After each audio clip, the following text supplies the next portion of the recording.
That may not happen. It turns out my wife does not have the funds to do any traveling. Instead, she has agreed, after seeing this brand new truck, she has agreed to go trucking with me. So we might do that. We might go trucking for a week.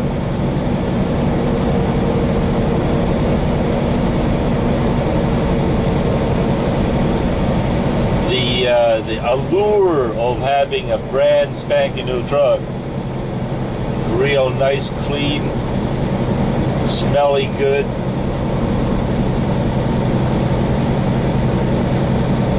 is kind of inviting her a little bit.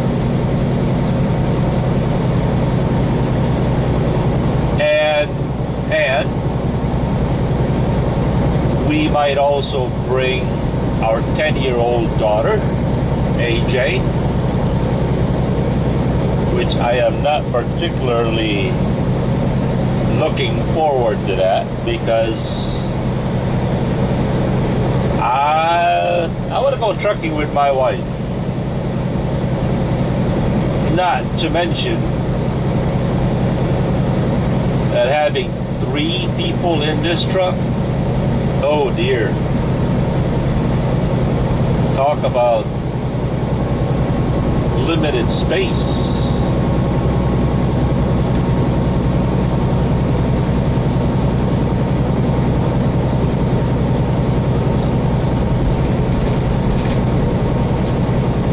Right now I have 10 hours and 13 minutes left to drive, which that would probably put me about 550 miles.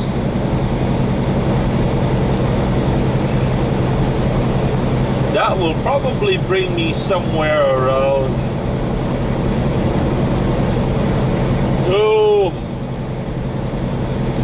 Cleveland, Ohio, possibly. Not sure. But since it's 1,160 miles from here to Mount Pleasant, I've got to make sure that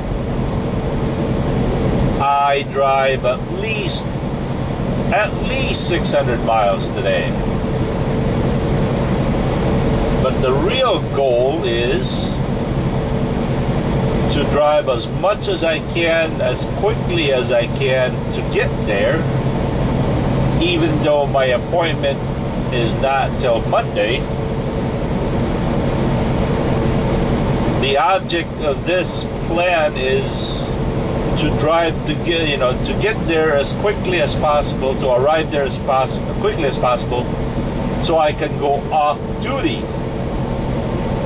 And as you know, the sooner I go off duty,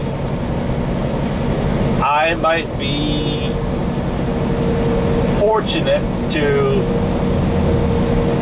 do a 34-hour reset, which I'm not exactly sure, because the new DOT CSA rule comes on effect on July 1st, this Monday. The only thing about this new rule is, the old rule, you can drive 11 hours straight and not have to take a break, right? And then the old rule also states that at any time you can accumulate 34 hours of off-duty, uninterrupted off-duty for 34 hours. Then DOT will give you 70 hours to work for the next 7 or 8 days. The new rule states that no driver can drive if no driver can drive, wait, let me rephrase that. A driver can drive, after a driver driving for 5 hours, a driver has to take a 30-minute minimum, a minimum of 30-minute break. You can no longer drive for 11 hours straight. And the new rule also states that if you cannot, if you go off duty after 2 a.m., that doesn't count, because you have to be off duty somewhere around 11 o'clock at night. Let's put it this way: if you go off duty before midnight, then you can go off duty for 34 hours and then you get your 70-hour reset, right? The new rule is, if you go off duty right after midnight, then you're gonna need another night of off duty to get your 70 hours back. Because they're saying that it's important for drivers to be able to go to sleep from midnight until 5 a.m. If that doesn't, if that doesn't count in there, you might end up sitting for 46 hours or 48 hours. Just another rule, another law, so they can impose fines and revenues, in my opinion.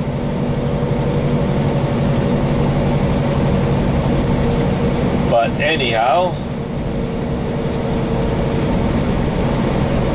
the weather here has been raining on and off, which is kind of nice. Keeps the bugs off the windshield nice and clean. That way you guys have a unobstructed, perfectly good view to the windows outside.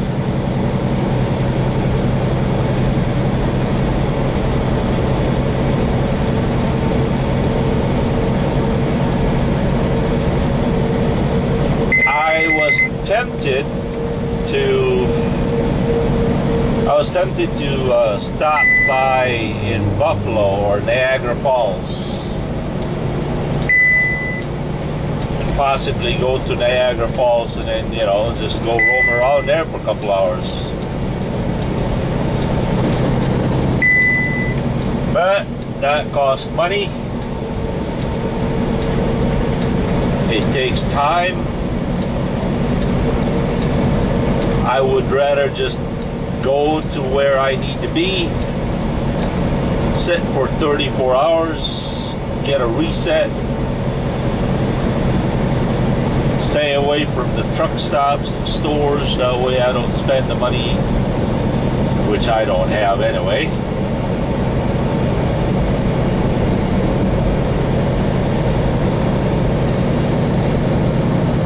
By the way, this is the bad part of having a governed truck. Just when you're about to pass somebody, they speed up on you. And like this one here, go, speed up, come on, go. You don't need to brake. It's 65 miles an hour here. Go, come on. I don't know why she braked. That seems to be the mystery truck drivers can't figure out, is why four-wheelers would go in front of trucks and slow down. It's just beyond truck drivers' comprehension. I know, we're not exactly the smartest egg in the basket, but It's just beyond our imagination to why four-wheelers don't gas on it.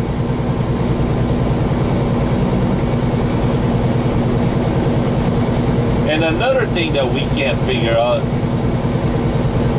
is if a four-wheeler is driving at 65 miles an hour on a 65 mile an hour zone, as soon as they see a police on the middle, they'll slam their brake and travel 55 miles an hour as if they were guilty of doing something. While you're behind them, just minding your own business, oh, you gotta slam your brakes too.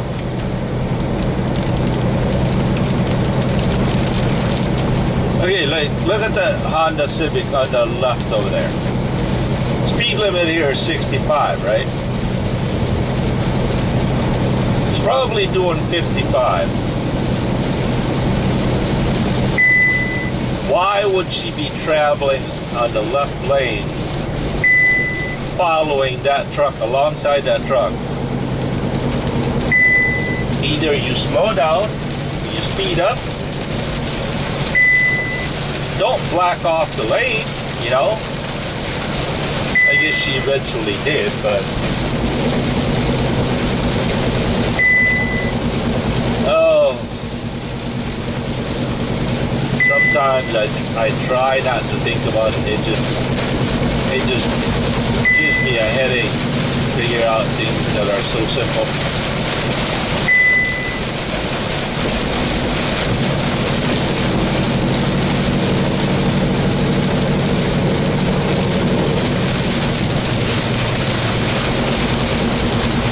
She is doing about 53 miles an hour.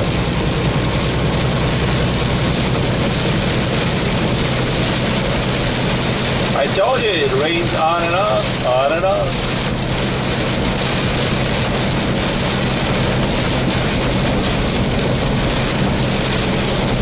By the way, one of the big differences between a Freightliner and a Kenworth, as far as mirrors go,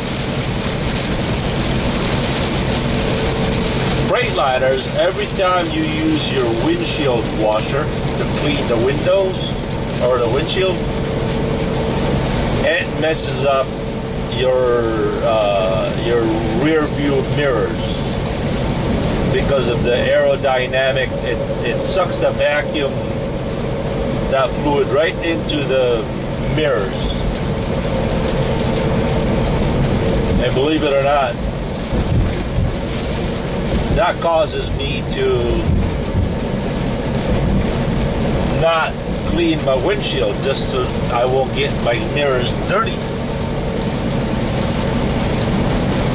But on a Peterbilt and a Kenworth, the mirrors are far enough in front of the windshield that when you actually use your windshield washer fluid on your windshield, it doesn't get your windows or your windshield mirrors all dirty,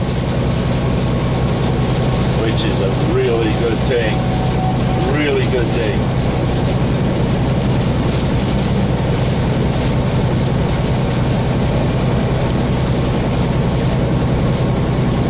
And my problem right now is I don't know whether this camera is on or not. Aha.